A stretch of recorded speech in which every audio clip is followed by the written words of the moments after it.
சீமான் மற்றும் பிரபாகரன் இருவரும் இருந்த புகைப்படத்தை நான் தான் எடிட் செய்தேன் அப்படின்னு அந்த சமூக வலைதளத்துல முகநூல் பக்கத்துல தன்னுடைய முகநூல் பக்கத்துல பதிவிட்டு இருந்தது ஒரு பெரிய சர்ச்சையும் பரபரப்பையும் கிளப்பி இருக்கு. நீ எப்படி பார்த்தா தெரியல பழி வாங்க வந்திருக்கேன். டேய் எப்பவுமே போட்டோஷாப்ல ஒரு போட்டோ வச்சோம்னா பின்னாடி இருக்கவங்களுக்கு நிழல் விழுங்கிறது தான் லாஜிக். அது அண்ணன் சீமானுக்கு இருக்கும், தலைவர் பிரபாகரனுக்கு நான் போடல. அந்த உடல் இந்த தலையோடு இணைய போகிறது. இந்த இணைப்பு எப்படி சாத்தியமாகும்? அதோ அப்படி சாத்தியமாகும். இல்ல ஆதாரங்கள்னா அந்த புகைப்படத்துல இருக்கிற ஒரு ஷேடோ வந்து நான் வந்து ஒரு 2 பேருக்கு நிழல் வைக்கணும்னா எப்பவுமே போட்டோஷாப்ல ஒரு போட்டோ வச்சோம்னா பின்னாடி இருக்கவங்களுக்கு நிழல் விழுங்கிறது தான் லாஜிக். அது அண்ணன் சீமானுக்கு இருக்கும், தலைவர் பிரபாகரனுக்கு நான் போடல. என்னடா புத்தலாட்டாது? இவனுக்கு ஒரு சீட் எடுத்து பாருங்க ஐயா, வெறும் பொய்யா சொல்லிக்கிட்டு தெரியலாம்.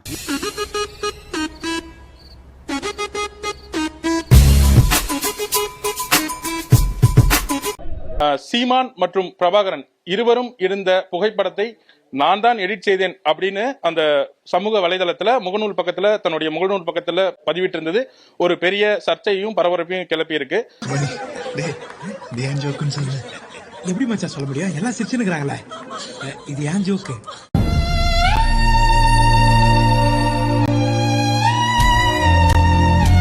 வந்து அங்க செங்கோட்டையன் ஒருத்தர் வேலை செஞ்சாரு. நான் தமிழன் தொலைக்காட்சியில இருந்து மக்கள் தொலைக்காட்சிக்கு மாதிரி அங்க வெங்காயம்னு ஒரு சீரியல் டைரக்ட் பண்ணிட்டு இருந்தேன். அப்ப அது கம்மினே. அட பாவி, ஆளை பார்த்தா டம்மி பீஸா இருக்க, பயங்கரமான ஆளா இருக்கேடா. ஒரு டிவிடில அண்ணன் சீமானோட புகைப்படமும் தலைவர் பிரபாகரன் வேற சில ஆளுமைகளோட இருக்கக்கூடிய சில புகைப்படங்களும் எடுத்துட்டு வந்து என்கிட்ட கொடுத்து, இதை இவங்களை எடுத்துட்டு நீங்க வந்து தலைவரும் அண்ணன் சீமானும் பக்கத்துல இருக்கிற மாதிரியான புகைப்படமா எனக்கு எடிட் பண்ணி கொடுக்கணும் அப்படின்னு கேட்டாரு. எரிமலை எப்படி பொறுக்கும்? நான் ஏதோ புத்தி கெட்டு போய் தப்பு பண்ணிட்டேன் டார்லிங், என்ன மன்னிச்சிரு. நான் எதுக்காகன்னு கேட்கும்பொழுது அவருக்கு நான் சர்ப்ரைஸா ஒரு கிஃப்ட் பண்ணணும், அவர் வீட்டுல ஃப்ரேம் மாட்டி வச்சா அவருக்கு ரொம்ப பிரபாகரனா ரொம்ப பிடிக்கும் அப்படின்னாரு. எனக்கும் ஆமாங்கண்ணா. அண்ணாவா? இந்த பாரு, நான் உன்னை ரொம்ப நாளா வாட்ச் பண்ணிக்கிட்டே இருக்கேன். அண்ணா அண்ணான்னு தலைவர்கள் பேரை சொல்லியே நான் ஆளை காலி பண்ண பாக்குறேன். டீட்டெயிலா ரொம்ப ஆர்வமா செஞ்சு கொடுத்தேன். அப்போ வந்து கொஞ்ச நாள் கழிச்சு அந்த புகைப்படம் வந்து அது அவர் நேர்ல சந்திச்சதா சமூக வலைதளங்கள்லயும் பத்திரிகைகள்லயும் வெளியில வந்துச்சு. நான் செங்கோட்டை கையும் களவுமா 2 பேரும் மாட்டிக்கிட்டீங்க. நான் உள்ள வர வரைக்கும் யார் நகலப்படாத அங்கேயே இருக்க அடிக்கிட்ட கேட்டேன். அவர் சொன்னார், அது விட்றா, ஒரு தேவைக்காக பயன்படுது அப்படிங்கும்போது நமக்கு சந்தோஷம் தானே, இல்லைன்னா வீட்டுல இருந்து இருந்தா யாருக்கு தெரிஞ்சிருக்க போகுது, அது வந்து இன்னைக்கு ஒரு தமிழக அரசியல் களத்துல ஒரு முக்கியமான தலைவரை நம்ம உருவாக்குறதா இருக்கட்டுமே அப்படின்னு சொல்லி அவர். ஆனா எதையுமே மறைக்காம நீ ஒரிஜினலா இருக்க பத்தியா, சுத்த தங்கண்டா நீ. அங்க ஈழத்துல போர் உச்சகட்டத்துல இருந்த சமயத்துல அங்க புலிகளா இருந்தவங்க எல்லாம் களத்துல போய் கண்ணு போய் காது போய பெண்கள் உட்பட உயிரை அத வேற ஞாபகப்படுத்திட்டீங்க. நெஞ்சமெல்லாம் பொண்ணு அறக்கு தம்பி, மறக்க முடியல.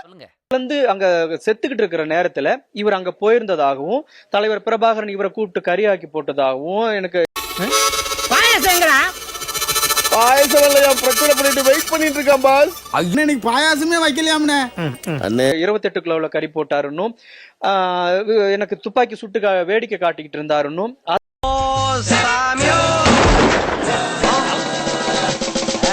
வந்து ஒரு பன்றியை சுட்டு கொடுத்தாங்க, மான சுட்டு கொடுத்தாங்க. இதெல்லாம் உலக அரங்கத்துல வந்து பிரபாகரன் வந்து அவ்வளவு பெரிய ஒன்னும் நேர்மையாவும் ஸ்ட்ரிக்டாவும் இல்ல போல இருக்கு. அவரு ஊர் உலகமே பயந்துகிட்டு இருந்த என்ன கொண்டாந்து ஒரு சின்ன சந்துக்குள்ள நிறுத்தி பயந்துகிட்டு இருந்தவனுங்க எல்லாம் எரின்னு எரிய வச்சது இல்லாம மறந்துட்டா, உன்னை மறக்கவும் மாட்டேன், உயிரோட விடவும் மாட்டேன்டா. அந்த படம் வந்து ஏதோ போலியா வந்து சித்தரிக்கப்பட்ட படமா வந்திருக்கு அப்படின்னு ஒரு கருத்தை சொல்லியிருந்தார்.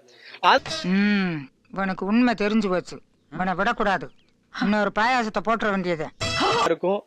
தமிழர்களுக்கு அரணா இருந்ததுன்னு பார்த்தா ஈழத்துல தலைவர் பிரபாகரன், தமிழகத்துல தந்தை பெரியார். சமூக நீதி எப்படி அவர் ஈழத்துல பிரபாகரன்ங்கிற பேரை டேமேஜ் பண்ணாரோ அதே மாதிரி இப்ப சில பிற்போக்குவாதிகளோட சேர்ந்துட்டு தந்தை பெரியாரையும் வந்து ரொம்ப இழிவுபடுத்தி தரக்குறைவான ஒரு நபரா சித்தரிக்கிறதுக்கு முயற்சி பண்றாரு. பண்ணி மேய்க்கிறவன் பூரா பக்கத்துல வச்ச பத்தியா, என் புத்திய சப்பல்ஸ்ல அடிக்கிறான்.